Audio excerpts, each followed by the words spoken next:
जय श्री कृष्ण। राधे राधे। आज मैं आपको भगवान श्री कृष्ण का अवतरण नामक प्रसंग आगे सुनाऊंगी। तत्पश्चात देवकी के प्रतिवर्ष एक संतान हुई। समय आने पर वसुदेव तथा देवकी ने 8 पुत्रों तथा एक कन्या को जन्म दिया। जब पहला पुत्र उत्पन्न हुआ तो वसुदेव अपने वचन के अनुसार उसे कंस के पास तुरंत ले आए। कहा जाता है कि वसुदेव अपने वचन के लिए अत्यंत विख्यात थे और वे अपना यश बनाए रखना चाहते थे। यद्यपि नवजात पुत्र को कंस के हाथों में सौंपना वसुदेव के लिए अत्यंत कष्टप्रद था, किंतु इससे कंस अत्यंत प्रसन्न हुआ। वह वसुदेव के आचरण से कुछ दर्याद्र हो उठा। यह अत्यंत आदर्श घटना है। वसुदेव जैसे महात्मा के लिए अपना कर्तव्य पालन करते हुए कुछ भी कष्ट नहीं होता। वसुदेव जैसा विद्वान पुरुष बिना हिचक के अपना कर्तव्य पालन करता है। इससे विपरीत कंस जैसा असुर कोई भी घृणित कर्म करने से कभी हिचकता नहीं। इसीलिए कहा जाता है कि साधु पुरुष इसी सभी प्रकार का कष्टमय जीवन सहन कर सकते हैं। विद्वान पुरुष अनुकूल परिस्थितियों की परीक्षा किए बिना अपना कार्य कर सकता है। कंस जैसा निशंस व्यक्ति कोई भी पाप कर सकता है और एक भक्त श्री भगवान को प्रसन्न करने के लिए सब कुछ न्यौछावर कर सकता है। वसुदेव के व्यवहार से कंस संतुष्ट हो गया। वह यह देखकर आश्चर्यचकित था कि वसुदेव ने अपने वचन का पालन कर रहे थे।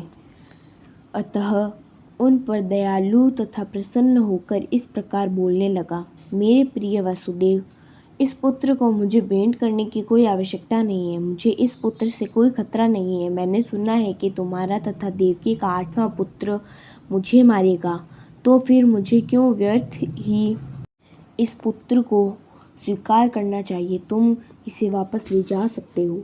जब वसुदेव अपने प्रथम पुत्र को लेकर घर लौट रहे थे तो यद्यपि वे कंस के व्यवहार से प्रसन्न थे, तथापि उन्हें उस पर विश्वास नहीं हो रहा था, क्योंकि वे जानते थे कि कंस किसी के वश में नहीं है।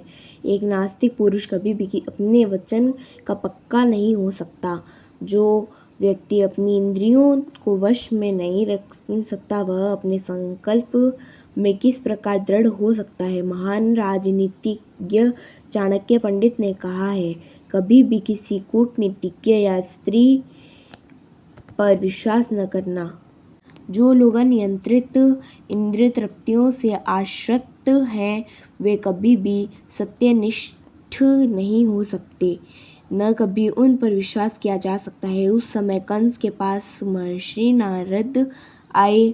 उनको जानकारी मिली कि कंस ने वसुदेव पर दयाद होकर अब पहले नवजात शिशु को लौटा दिया है। श्री नारद मुनि अत्यधिक उत्सुक थे कि जितनी जल्दी हो सके भगवान श्री कृष्ण अवतार लें। अतः उन्होंने कंस को सूचित किया कि एक वृंदावन में नंद महाराज जैसे महापुरुष तथा ग्वाल एवं ग्वालों की पत्नियों और दूसरी और वसुदेव उनके पिता सुषेण तथा यदुवंशी वृणी कुल में उत्पन्न उनके सारे संबंधी तथा उनके मित्र एवं शुभ चिंतक सभी वास्तव में देवता हैं। श्री नारद मुनि ने कंस को आगाह किया कि वह उन सब से सावधान रहे, क्योंकि कंस तथा उसके सारे मित्र एवं सलाह देने वाले सभी असुर थे।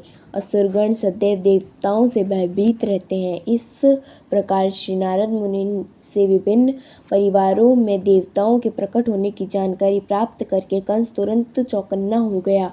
वह समझ गया कि चूंकि देवता अब प्रकट हो चुके हैं, अतः भगवान श्री विष्णु का शीघ्र ही आगमन होगा।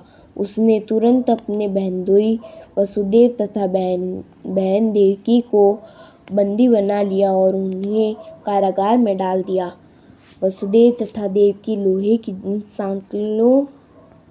सांकलें पहने कारागार में प्रतिवर्ष एक पुत्र को जन्म देते रहे और कंस प्रत्येक बालक को श्री विष्णु का अवतार समझकर एक एक करके मारता रहा।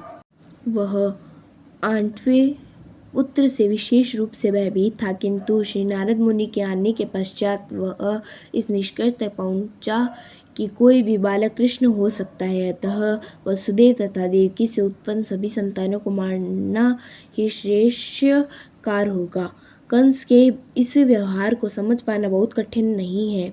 संसार के इतिहास में अनेक उदाहरण प्राप्त हैं जब राज परिवार के लोगों ने अपनी अभिलाषा की पूर्ति के लिए अपने पिता, भाई सारे परिवार तथा मित्रों का वध किया है। इसमें कुछ भी आश्चर्यजनक न था, क्योंकि आसुरी वृत्ति वाले राज परिवार के लोग अपने निंद अभिलाषाओं के लिए किसी का भी वध कर सकते हैं। श्री नारद मुनि की कृपा से कंस अपने पूर्व जन्म में अवगत हुआ। उसे पता चला कि वह पूर्व जन्म में कालनेमी नामक असुर था, जिसका वध श्री विष्णु द्वारा हुआ था। उसने भोज परिवार में जन्म लेकर यह निश्चय किया था कि वह यदुवंश का घोर शत्रु बनेगा, क्योंकि श्री कृष्ण उसी परिवार में जन्म लेने जा रहे थे।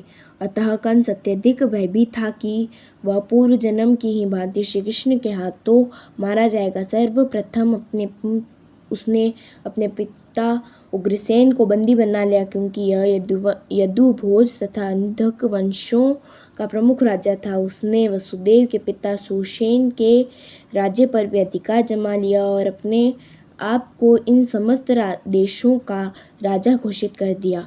इस प्रकार लीला पुरुषोत्तम भगवान श्री कृष्ण के अंतर्गत भगवान श्री कृष्ण का अवतरण नामक प्रथम के भक्ति वेदांत तात्पर्य पूर्ण हुए।